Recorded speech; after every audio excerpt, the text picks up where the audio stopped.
ودن يعني ودن أنكو أن لين هاي وجبوتي ولا لين هيل ولا أنكو تشوفنا ومبان يعني جوش إنه دقيقة كل شيء لنا أفجرت كي يشيس وراء أنكو غيرني ودن كي مركان تقولنا نواقول ما يصير لنا وعنو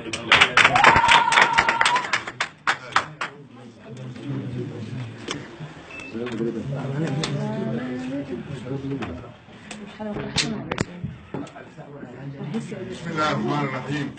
الحمد لله رب العالمين. waxaan aad iyo aad ugu faraxsanahay runtii arrinta maantay markii ugu horreysay 10 sano dhowr iyo 10 sano arrintan oo taagnayd markii ugu horreysay aanu heshiis aan wada gaaray intay soo fariisanay annaga oo Soomaali oo annagii xagga ka nimid iyo Soomaalida kale halka aan ugu nimidba inkastoo aan dhex galnay annaga facilitation loo sameeyay hay'adihii maaragtay loo sameeyay aad iyo aad u mahadsan yihiin waxaan aad iyo aad ugu mahadcelinayaa reer Djibouti madaxweynaha Ismaaciil Cumar Geele khayr Allah siiyo markii ugu horreysay ma aha maanta waxaa laga joogaa maalintii Carta 19 sano laga joogaa 19 sano ayaa laga joogaa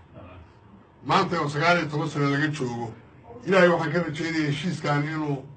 noqdo kii ugu dambeeyay oo tasdiiqo oo maaragtay goobjoog ka ahaado ilaahay khayr siiyo wax allaale wixii naga dhiman heshiiskan wixii noo haray